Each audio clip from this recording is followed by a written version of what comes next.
السلام عليكم ورحمة الله وبركاته. إن الحمد لله نحمده ونستعينه ونستغفره ونعوذ بالله من شرور أنفسنا ومن سيئات أعمالنا. من يهده الله فلا مضل له ومن يضلل فلا هادي له، وأشهد أن لا إله إلا الله وحده لا شريك له، وأشهد أن محمدا عبده ورسوله. أما بعد، فإن خير الحديث كتاب الله، وخير الهدي هدي محمد صلى الله عليه وسلم، وشر الأمور محدثاتها، وكل محدثة بدعة، وكل بدعة ضلالة، وكل ضلالة في النار. أعوذ بالله السميع العليم من الشيطان الرجيم، من همزه ونفخه ونفثه. بسم الله الرحمن الرحيم. يا أيها الذين آمنوا اتقوا الله حق تقاته ولا تموتن إلا وأنتم مسلمون. يا أيها الناس اتقوا ربكم الذي خلقكم من نفس واحدة وخلق منها زوجها وبث منهما رجالا كثيرا ونساء، واتقوا الله الذي تساءلون به والأرحام، إن الله كان عليكم رقيبا. يا أيها الذين آمنوا اتقوا الله وقولوا قولا سديدا يصلح لكم أعمالكم ويغفر لكم ذنوبكم، ومن يطع الله ورسوله فقد فاز فوزا عظيما. رب اشرح لي صدري ويسر لي أمري واحلل عقدة من لساني يفقه قولي. ربنا زدنا علما. اللهم أرنا الحق حقا وارزقنا اتباعه، وأرنا الباطل باطلا وارزقنا اجتنابه. تمام تعریفیں، حمد و ثنا، بڑائی، بزرگی اللہ سبحانہ و تعالیٰ کے لیے کہ جس نے ہمیں پیدا کیا اور ہماری ہدایت کے لیے پے در پے انبیاء علیہم الصلاۃ والسلام کو بھیجا، ہماری ہدایت کے لیے مختلف کتابیں نازل کریں. اور جتنا بھی شکر ادا کیا جائے اس بات پر کم ہے کہ اللہ سبحانہ و تعالیٰ نے ہمیں سب سے بہترین امت محمدیہ میں پیدا کیا اور ہم پر سب سے بہترین کتاب قرآن مجید نازل فرمائی.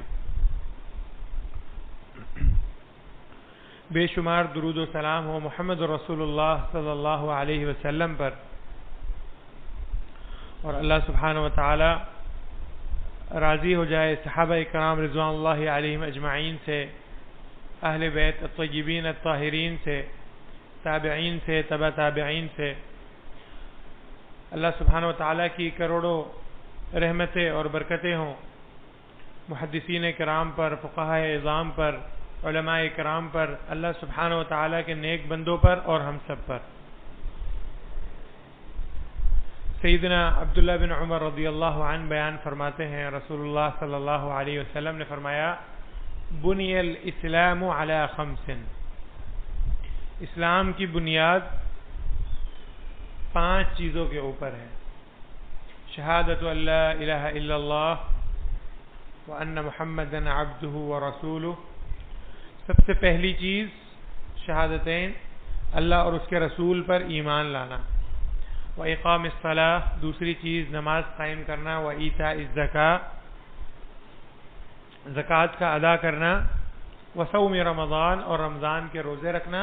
وحج البیت ان استطاع الیہ سبیلا، اور حج بیت اللہ الحرام کرنا جو اس کی استطاعت رکھتا ہو.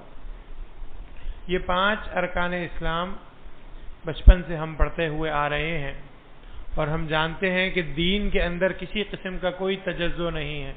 ایسا نہیں ہے کہ کوئی شخص کہے کہ میں کسی ایک پہلو کو لے لوں گا اور بقیہ پہلو سے میں اعراض کرتا ہوں.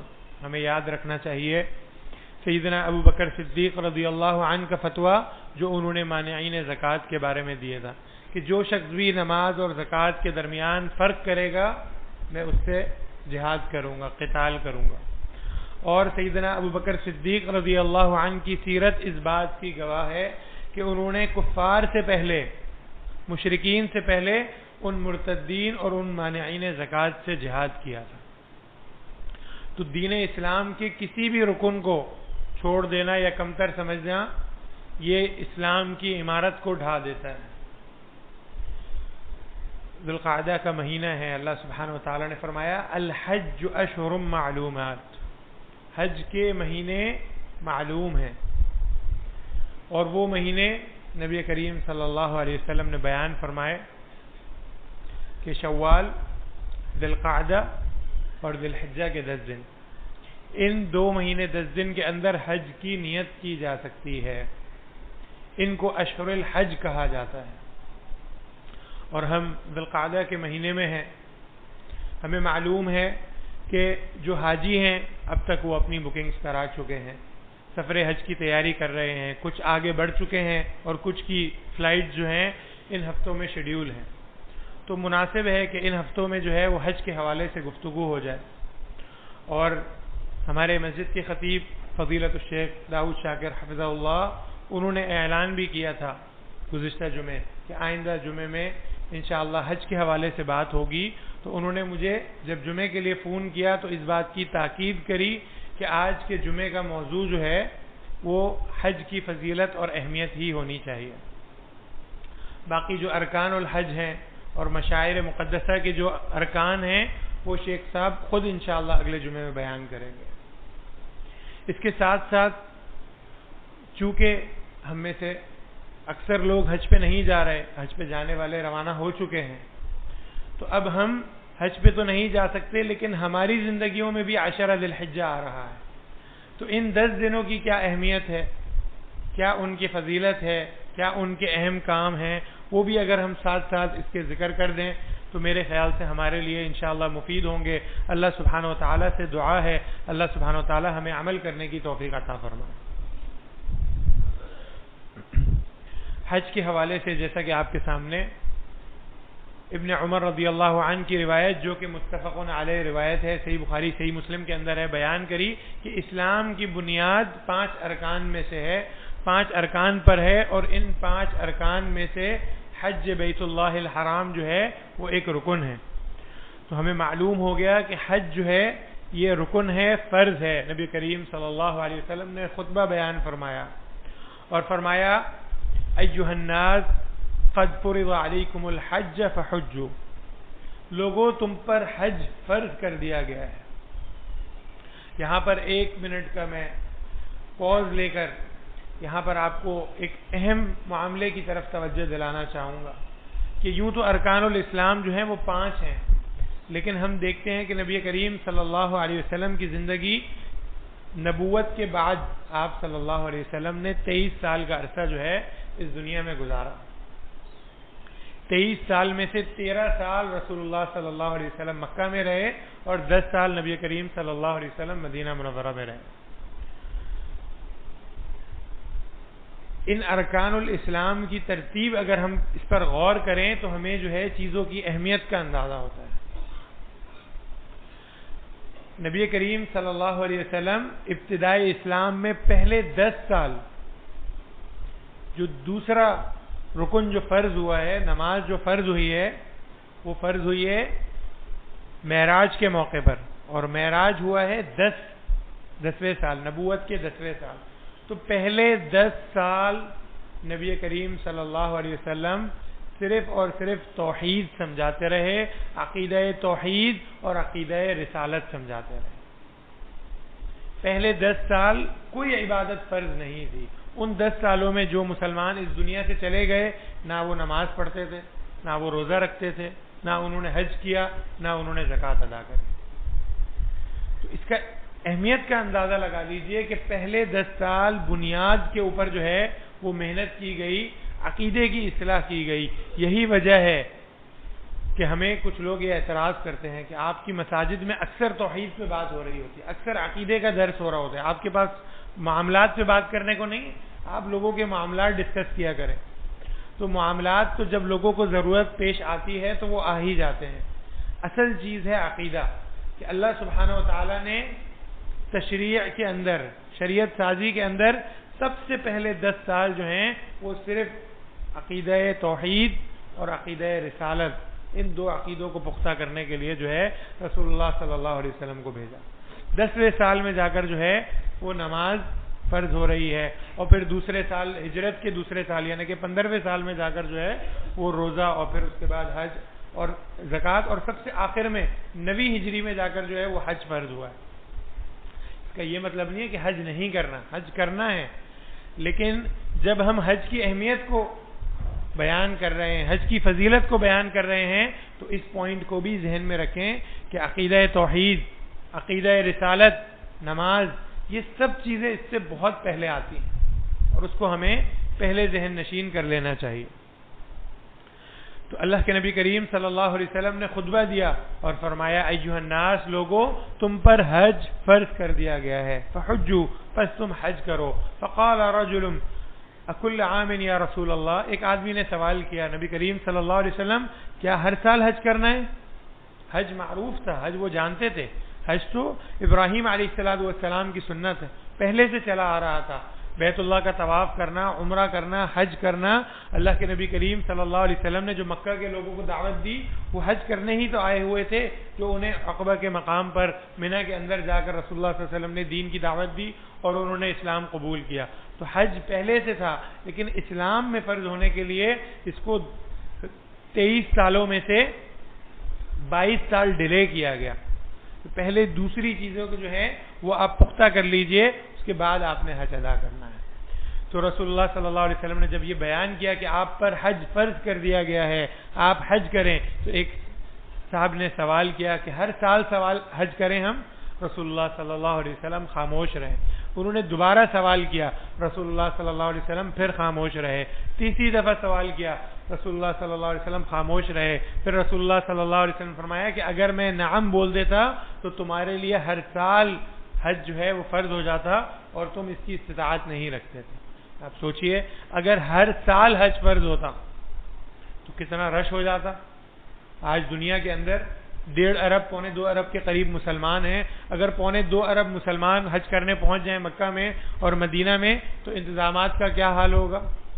حج کی مشکلات کتنی بڑھ جائیں گی کہ مجھے یاد ہے غالباً 2014 یا 15 کا حج تھا، 4.3 ملین 43 لاکھ لوگوں نے اس سال حج کیا تھا، اور اس سال جو ہے وہ بڑا ہی خطرناک ایک اسٹیمپیڈ بھی ہوا تھا، لوگ رانگ ڈائریکشن میں چل پڑے تھے جس کے نتیجے میں کچلے بھی گئے تھے۔ تو 43 لاکھ لوگ جو ہیں اگر ایک ساتھ حج پہ آ جائیں تو معاملات خراب ہو جاتے ہیں۔ سوچئے کہ پونے 2 ارب مسلمان اگر ایک ساتھ حج کرنے آتے یا ان میں سے جو صاحب استطاعت ہوتے اگر وہ بھی 50-60 لاکھ آ جاتے تو کتنی مشکلات ہوتی، تو کتنی آسانی ہے کہ فرمایا رسول اللہ صلی اللہ علیہ وسلم نے الحج مرۃ واحدہ، حج تو ایک دفعہ فرض ہے، اس کے بعد جو ہے وہ تطوع ہے، اس کے بعد نفلی حج ہے۔ جس کے پاس استطاعت ہے، ہمت ہے، طاقت ہے، وسائل ہیں، وہ اس سے زیادہ حج کر سکتا ہے، کوئی ممانعات نہیں ہے، شریعت کی طرف سے کوئی ممانعات نہیں ہے، اس سے زیادہ حج کیے جا سکتے ہیں، لیکن فرض حج جو ہے وہ صرف ایک ہے۔ دوسری بات، حج جو ہے یہ افضل القربات ہے۔ اللہ کے نبی کریم صلی اللہ علیہ وسلم سے سوال کیا گیا کہ ای العمل افضل عند اللہ، اللہ کے نزدیک پسندیدہ ترین افضل ترین عمل کون سا ہے؟ رسول اللہ صلی اللہ علیہ وسلم نے فرمایا الایمان باللہ ورسولہ، اللہ اور اس کے رسول پر ایمان لانا یہ افضل ترین عمل ہے، سب سے بہترین عمل ہے۔ فرمایا ثم ماذا، پھر اس کے بعد نبی کریم صلی اللہ علیہ وسلم دوسرا عمل کون سا ہے؟ فرمایا الجہاد فی سبیل اللہ، اللہ سبحانہ وتعالیٰ کو دوسرا عمل جو بندے کا بہت زیادہ پسند ہے وہ ہے جہاد فی سبیل اللہ۔ پھر پوچھا گیا ثم ماذا، فقال الحج بیت اللہ الحرام او الحج المبرور، حج مبرور وہ حج جو ہے وہ اللہ سبحانہ وتعالیٰ کو سب سے زیادہ پسند ہے۔ سیدہ عائشہ رضی اللہ عنہ بیان فرماتی ہیں کہ انہوں نے سوال کیا اللہ کے نبی کریم صلی اللہ علیہ وسلم سے کہ ہم دیکھتے ہیں قرآن مجید کے اندر جہاد کو بڑی فضیلت ہے، تو کیا ہم آپ کے ساتھ جہاد پہ نکلیں؟ تو اللہ کے نبی کریم صلی اللہ علیہ وسلم نے فرمایا کہ نہیں، آپ کے لیے جہاد جو ہے خوبصورت ترین جہاد وہ حج مبرور ہے۔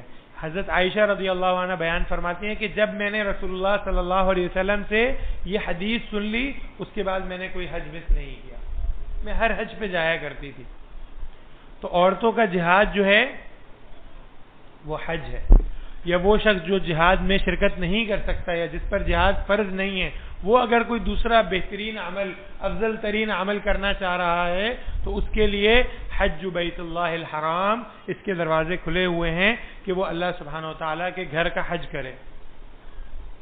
اور اسی طرح حج مبرور، اس حدیث میں بھی اللہ کے نبی کریم صلی اللہ علیہ وسلم نے حج مبرور کا ذکر کیا۔ اگلی حدیث جو آپ کے سامنے بیان کر رہا ہوں، جس میں رسول اللہ صلی اللہ علیہ وسلم فرمایا الحج المبرور لیس له جزاء الا الجنہ، حج مبرور کی جزا صرف اور صرف جنت ہے۔ تو یہ حج مبرور کیا ہے؟ حج مبرور کی تعریف نبی کریم صلی اللہ علیہ وسلم نے فرمایا کہ من حج للہ، کہ جو اللہ کے لیے حج کرے، اس کی نیت خالص ہو، صرف اور صرف اللہ سبحانہ و تعالیٰ کے لیے وہ حج کر رہا ہو، اس کا مقصد حاجی کہلوانا نہیں ہو، اس کا مقصد یہ نہ ہو کہ سب حج پہ جا رہے تھے میں نہیں گیا، لوگ مجھ سے پوچھتے تم نے حج کیا نہیں کیا اس لیے میں چلا گیا، بلکہ اس کا مقصد صرف اور صرف اللہ سبحانہ و تعالیٰ کی رضا ہو کہ اللہ نے مجھ پہ حج فرض کیا ہے، میں صاحب استطاعت ہوں، اب مجھے چاہیے کہ میں حج کروں، اس نیت سے وہ گیا۔ فلا رفث، نہ تو اس نے رفث کیا یعنی کہ کسی قسم کا گناہ کیا، ولا فسوق، نہ ہی کوئی غلط بات کری، ولا جدال، نہ ہی اس نے حج میں لڑائی کری، ایسے شخص کے بارے میں فرمایا لیس له جزاء الا الجنہ، اس کے لیے کوئی جزا نہیں سوائے جنت کے، یعنی کہ صرف اور صرف اس کا نتیجہ جو ہے حج مبرور کا نتیجہ صرف اور صرف جنت ہے۔ اسی طرح حج کی فضیلت میں یہ بات بھی بیان کی جاتی ہے کہ حج جو ہے وہ پچھلے تمام گناہوں کو معاف کر دیتا ہے۔ اللہ کے نبی کریم صلی اللہ علیہ وسلم نے فرمایا، صحیح مسلم کے اندر روایت ہے، فرمایا کہ جس نے من حج للہ فلم یرفث ولم یفسق غفر له ما تقدم من ذنبه، کہ جس نے حج کیا اس کیفیت میں للہ، اللہ کے لیے، فلم یرفث، نہ تو اس نے گندی بات کری، ولم یفسق، نہ ہی کوئی گناہ کی بات کری، غفر له ما تقدم من ذنبه، اس کے پچھلے تمام گناہ معاف کر دیے جاتے ہیں۔ سبحان اللہ، ہم میں سے ہر شخص دیکھے کتنے زیادہ ہمارے گناہ ہیں۔ اسی لیے علماء جو ہے وہ یہ بیان کرتے ہیں کہ یہاں پہ گناہوں سے مراد صغیرہ گناہ ہیں، کبیرہ گناہ یا اگر کسی کا حق ہے تو کبیرہ گناہ کے لیے ضروری ہے کہ آپ توبہ کریں، اور حق کے لیے ضروری ہے کہ آپ اپنا حق ادا کر کے اس کو معاف کروائیں یا اس کو ادا کر دیں۔ ایسے نہیں ہے کہ ایک آدمی جو ہے کسی کا پیسے کھا کے بیٹھا ہوا ہے، کسی کا حق کھا کے بیٹھا ہوا ہے، کسی کی وراثت کھا کے بیٹھا ہوا ہے، کسی کی زمین پہ قبضہ کر کے بیٹھا ہوا ہے اور حج پہ حج کرے جا رہا ہے اور وہ یہ سمجھ رہے کہ میرے سارے گناہ معاف ہو جائیں گے۔ نہیں، آپ کو جو ہے وہ اپنے معاملات پہلے درست کرنے ہیں، پھر اس کے بعد آپ کے بقیہ صغیرہ گناہ جو ہیں وہ سارے کے سارے اللہ سبحانہ و تعالیٰ معاف کر دے گا۔ اسی طرح حج کی فضیلت ہمیں اس بات سے بھی پتہ چلتی ہے کہ حج جو ہے وہ فقیری کو مٹا دیتا ہے،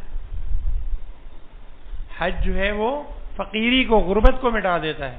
عجیب بات لگ رہی ہے کہ ایک آدمی سوچ رہا ہے کہ میرے لاکھوں روپے خرچ ہو جائیں گے حج پہ جانے میں تو فقیر ہو جاؤں گا، جتنی میری سیونگز ہیں وہ ختم ہو جائیں گی، لیکن نبی کریم صلی اللہ علیہ وسلم فرما رہے ہیں تابعوا بین الحج والعمرہ، حج اور عمرے کے درمیان متابعت کرو، پے در پے کرو، ایک کے بعد ایک کرو، کبھی حج کرو کبھی عمرہ کرو، فإنہما ينفقان الفقر، کہ یہ دونوں جو ہیں وہ فقر کو ایسے مٹا دیتی ہیں کما ينفی الکیر الخبث الحدید، جیسے جو ہے تیزاب جو ہے وہ زنگ کو کاٹ دیتا ہے، جب ہم زنگ آلود لوہے کو جو ہے اس پر تیزاب لگاتے ہیں اس کے اوپر سے زنگ دور ہو جاتا ہے، اسی طرح جب ہم حج اور عمرہ کرتے ہیں تو ہم پہ سے جو ہے وہ فقیری اور غربت بھی اسی طرح دور ہو جاتی ہے۔ اللہ اکبر، یہ فضیلت ہے حج کی کہ اللہ سبحانہ و تعالیٰ آپ کو غنی کر دے گا، اللہ سبحانہ و تعالیٰ آپ اللہ کی راہ میں خرچ کریں گے، اللہ سبحانہ و تعالیٰ کئی گنا آپ کو بڑھا کے دے گا۔ اسی طرح جو حاجی ہے اور جو معتمر ہے وہ اللہ کا مہمان ہے۔ اللہ کے نبی کریم صلی اللہ علیہ وسلم نے فرمایا الحجاج والعمار وفد اللہ، جو حاجی اور معتمر ہیں یہ اللہ کے مہمان ہیں، اور اللہ سبحانہ و تعالی ان کا بہترین اکرام فرماتا ہے۔ کیسے اکرام فرماتا ہے کہ جب وہ دعا کرتے ہیں ان دعوہ اجابہم، اگر وہ دعا کرتے ہیں تو اللہ سبحانہ و تعالیٰ ان کی دعاؤں کو قبول کرتا ہے، ان کی دعاؤں کو مستجاب ہوتا ہے، جواب دیتا ہے۔ اسی طرح ان استغفر لہم غفر لہ، اگر وہ مغفرت طلب کرتے ہیں اللہ تعالیٰ ان کی مغفرت کر لیتا ہے۔ یعنی کہ دیکھیے کہ حاجی گیا ہوا ہے، دعائیں کر رہا ہے، اللہ تعالیٰ اس کی دعائیں، یہ اللہ کی طرف سے اس کا اکرام ہے، اس کی مہمان نوازی ہے. وہ سب کچھ چھوڑ چھاڑ کے اپنے روٹین کو، اپنے کاروبار کو، اپنی فیملی کو چھوڑ کے وہ گیا ہے اللہ کے لیے سفر کرنے. جتنا بھی عرصہ وہ رہ رہا ہے وہ اللہ کا مہمان ہے. اللہ تعالیٰ بہترین مہمان نوازی کرتا ہے. اور آپ میں سے جو لوگ عمرے پہ گئے ہوئے ہیں، حج پہ گئے ہوئے ہیں، انہوں نے اس چیز کو ایکسپیرینس کیا ہوگا کہ بہترین آپ کو وہاں پر جو ہے وہ چیزیں مل رہی ہوتی ہیں. کبھی کوئی ترکی کا حاجی آپ کو وہاں کے ترکی کے جو ہے وہ ٹافیز دے رہا ہوتا ہے، وہاں کے جو ہے وہ نٹس دے رہا ہوتا ہے. کبھی کوئی انڈیا کا حاجی آپ کو انڈیا کی سوغات کھلا رہا ہوتا ہے. کبھی کوئی ملیشین حاجی وہاں کی سوغات دے رہا ہوتا ہے. کبھی کوئی پاکستانی حاجی پاکستان کی کوئی خاص چیز آپ کو پیش کر رہا ہوتا ہے. یہ اللہ سبحانہ و تعالیٰ آپ کا اکرام فرما رہا ہوتا ہے. تو آپ اللہ کے مہمان ہوتے ہیں جب آپ حج پہ جاتے ہیں اور عمرے پہ جاتے ہیں، تو اللہ سبحانہ و تعالیٰ آپ کا بہترین اکرام کرتا ہے. اور حج یہ ایک ایسا عمل ہے کہ یہ مسلسل چلتا رہے گا یہاں تک کہ نبی کریم صلی اللہ علیہ وسلم نے فرمایا کہ جب یاجوج ماجوج کا ظہور ہو جائے گا اس موقع پر بھی حج اور عمرہ جو ہے وہ بند نہیں ہوگا. حج اس موقع پر بھی ہو رہا ہوگا کیونکہ یاجوج ماجوج مکہ اور مدینہ میں داخل نہیں ہو سکیں گے، تو وہاں جو لوگ ہوں گے وہ حج کر رہے ہوں گے، عمرہ کر رہے ہوں گے. اسی طرح اس بات کو بھی ذہن نشین رکھیں کہ فرمایا کہ حج جو ہے یہ قیامت، اللہ کے نبی کریم صلی اللہ علیہ وسلم نے فرمایا لا تقوم الساعہ، قیامت اس وقت تک قائم نہیں ہوگی حتی لا یحج البیت، جب تک بیت اللہ کا حج نہیں چھوڑ دیا جائے گا. یعنی کہ قیامت کی نشانیوں میں سے ایک نشانی یہ ہوگی کہ بیت اللہ کا حج روک دیا جائے گا یا بیت اللہ میں حج چھوڑ دیا جائے گا.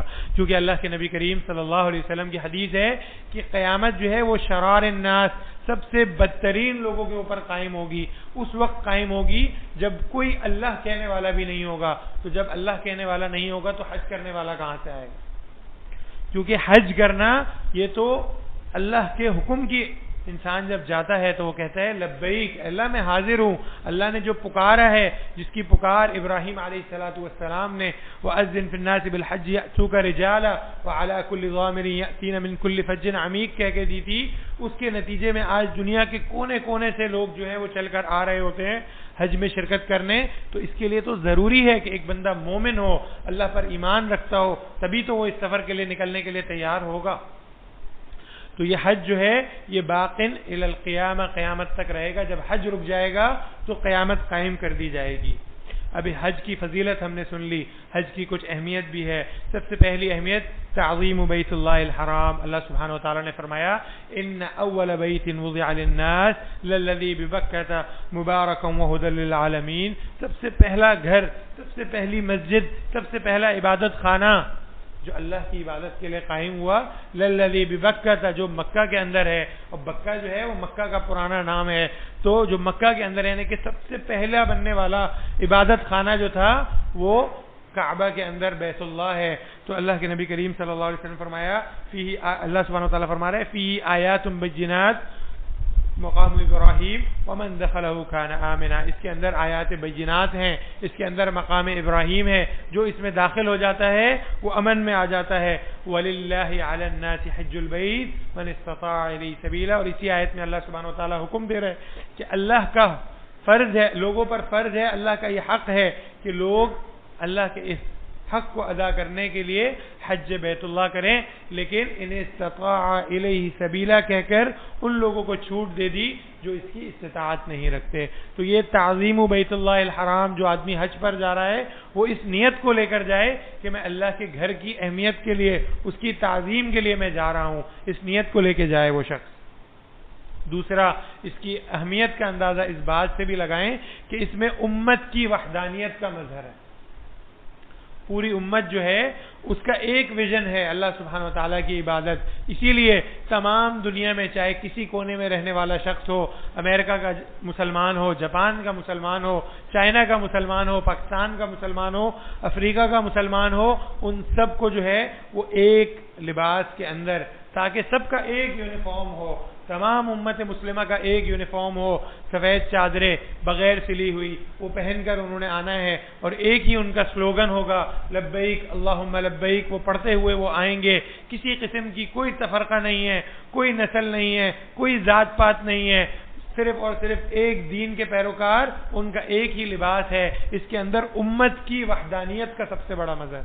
اور جب ہم وہاں جاتے ہیں تو آپ میں سے جو لوگ گئے ہیں انہوں نے اس کو ایکسپیرینس کیا ہوگا کہ دنیا کے کونے کونے سے لوگ آئے ہوئے ہیں اور آپ کو دیکھ کے مسکرا رہے ہیں اور آپ کے ساتھ وہ کمیونیکیٹ کر رہے ہیں، کیونکہ وہ بھی مسلمان ہیں، آپ بھی مسلمان۔ ایک چیز ان کو جمع کرنے والی ہے، وہ ہے اسلام، جس نے ان کو جمع کر دیا۔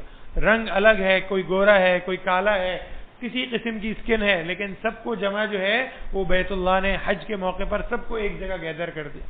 ایک اینول کانفرنس ہے مسلمانوں کی جس میں انہوں نے شرکت کرنی ہے، سبحان اللہ، اس کے اندر تجدید کرنی ہے، عقیدہ توحید کا اعلان کرنا ہے۔ اس سے اہمیت کا اندازہ ہوتا ہے۔ قولی طور پر بھی اور فعلی طور پر بھی پریکٹس کرائی جا رہی ہے کہ جب حکم دیا جائے کہ گھروں کو چھوڑ کے خیموں میں، جنگل کے اندر، بیابان کے اندر، مینا کے اندر پہنچ جاؤ تو پہنچ جائیں گے۔ حکم ہوا وہاں سے نکلو، عرفات کے میدان میں پہنچ جاؤ، پہنچ جائیں گے۔ وہاں سے آرڈر ہوا کہ مغرب کی اذان کے بعد نماز پڑھے بغیر یہاں سے روانہ ہو جاؤ، بغیر نماز پڑھے وہاں سے روانہ ہو جائیں گے۔ مزدلفہ میں رات گزارو، وہاں پہ رات گزاریں گے۔ آگے جا کر جو ہے وہ قربانی کا اور بقیہ جو ارکان ہے رمی کا، وہ سارے ارکان کا حکم دیا۔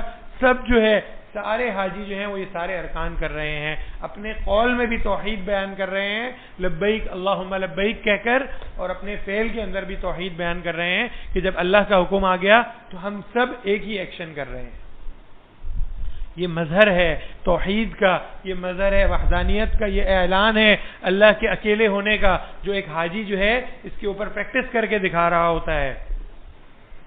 اب اس موقع پر کچھ غلطیاں جو حج سے متعلق لوگوں کے درمیان ہیں ان کا بیان کرنا بھی ضروری ہے۔ میں نے آپ کو بتا دیا کہ ارکان الحج اور مشاعر جو ہیں منی عرفات، اس کی تفصیل شیخ صاحب انشاءاللہ بیان کریں گے۔ انہوں نے مجھ سے کہا کہ آپ یہ چھوڑ دیجئے گا، یہ میں اگلے جمعے میں بیان کروں گا، تو یہاں سے میں اس کو چھوڑ کر ان غلطیوں کی طرف شفٹ ہو رہا ہوں۔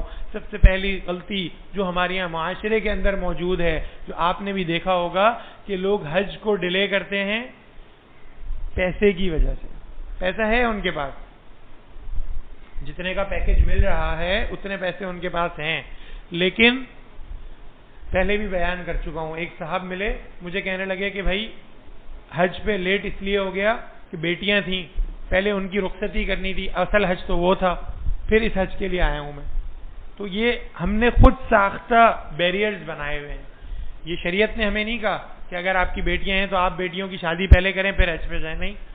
جس طرح بیٹیوں کی شادی کرنا ضروری ہے اس طرح آپ پر حج کرنا بھی فرض ہے۔ ایک فرض کو کسی دوسری چیز کے لیے تاخیر نہیں کی جا سکتی۔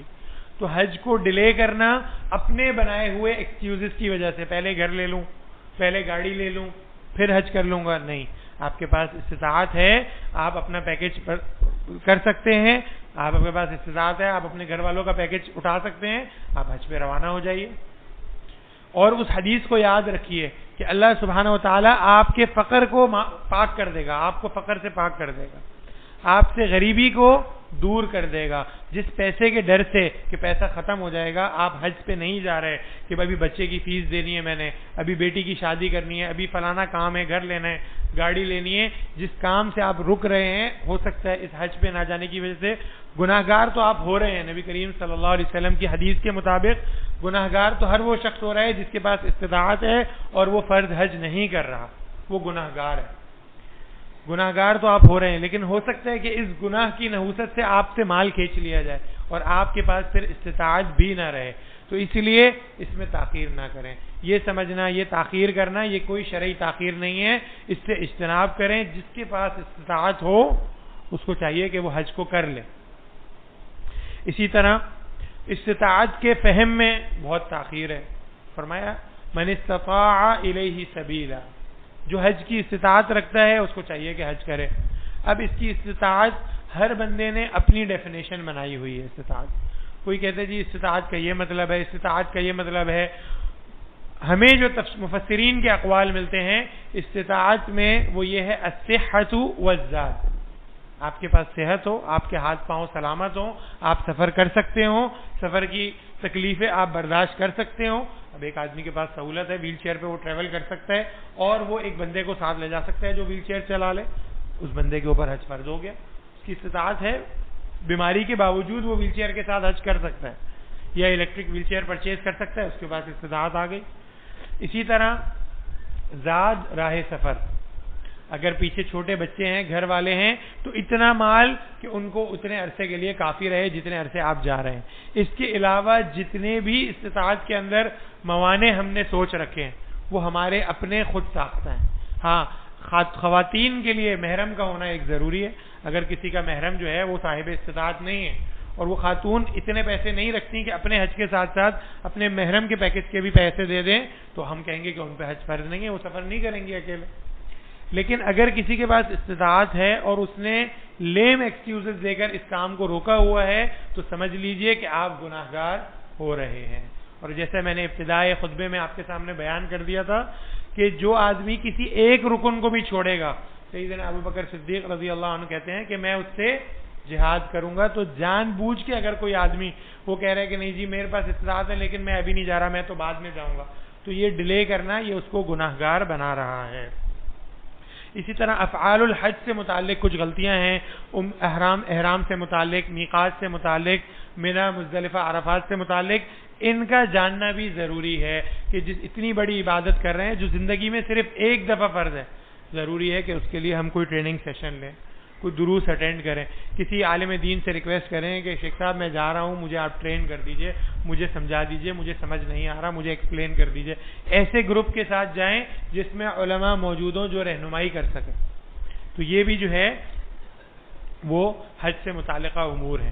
اسی طرح جو لوگ حج پہ نہیں جا رہے ان کے لیے عشرہ ذی الحجہ تو آ رہا ہے، وہ کیسے جو ہے ان مہینوں میں، ان دنوں میں جو ہے فضیلت حاصل کر سکتے ہیں، اجر و ثواب حاصل کر سکتے ہیں۔ تو اس بات کو ہمیشہ ذہن میں رکھیے کہ عشرہ ذی الحجہ جو ہیں یہ افضل ترین ایام ہیں سال کے، یہاں تک کہ علماء کرام میں اس بات کا اختلاف بھی موجود ہے کہ رمضان کا آخری عشرہ زیادہ افضل ہے یا ذی الحجہ کا پہلا عشرہ زیادہ افضل ہے۔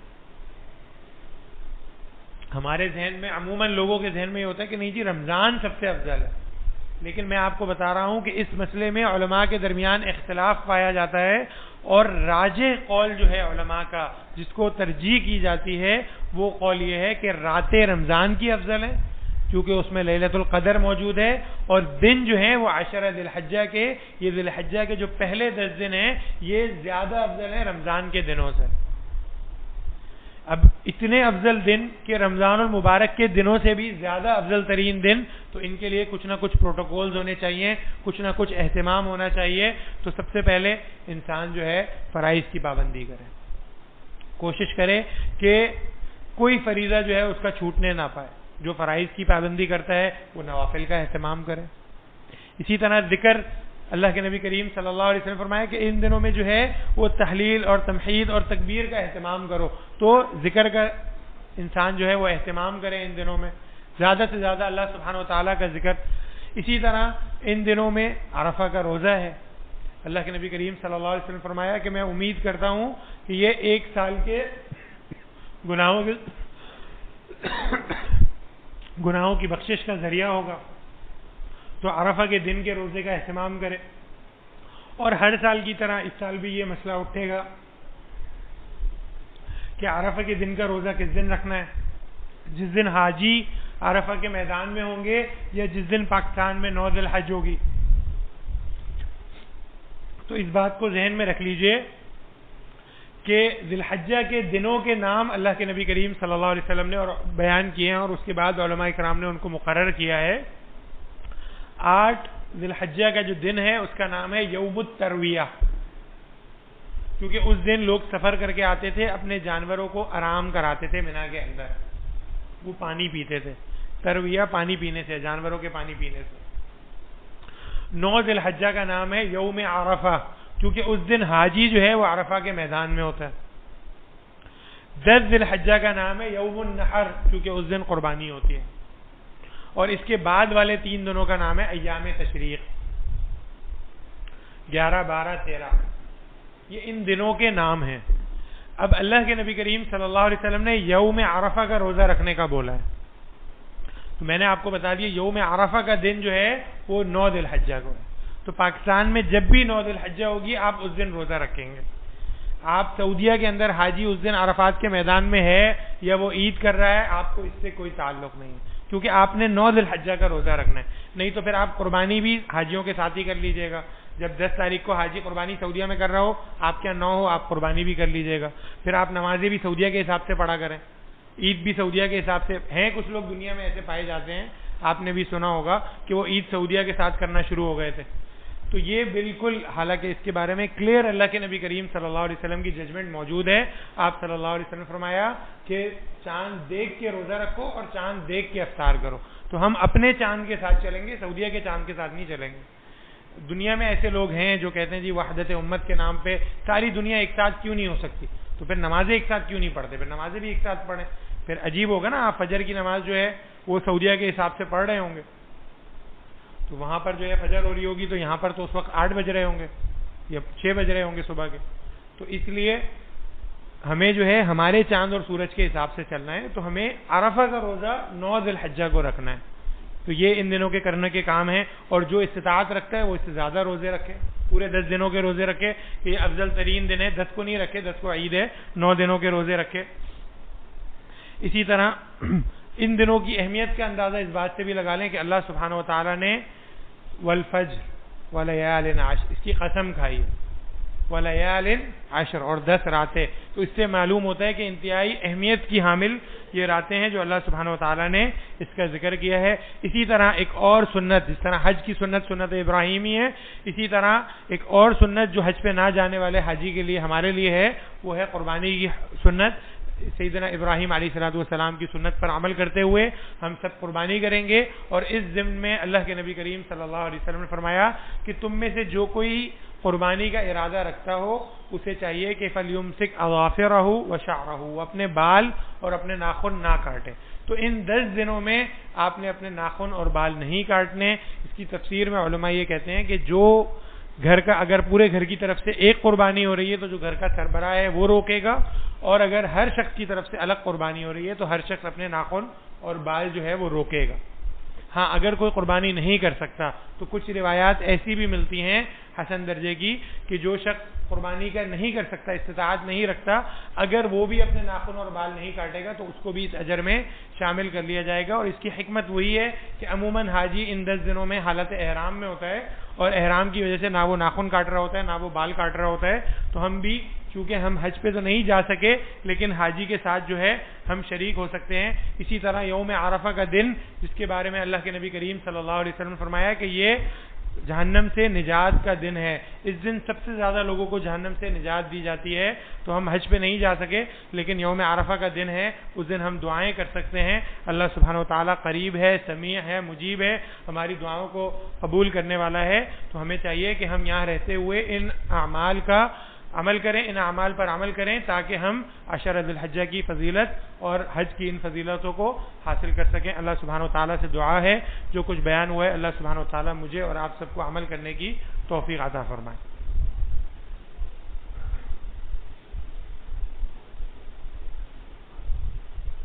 الحمد للہ علی احسانہ والشکر له علی توفیقہ وامتنانہ، وأشهد أن لا إله إلا الله وحده لا شريك له تعظيما لشأنه، وأشهد أن سيدنا محمدا عبده ورسوله الداعي إلى رضوانه.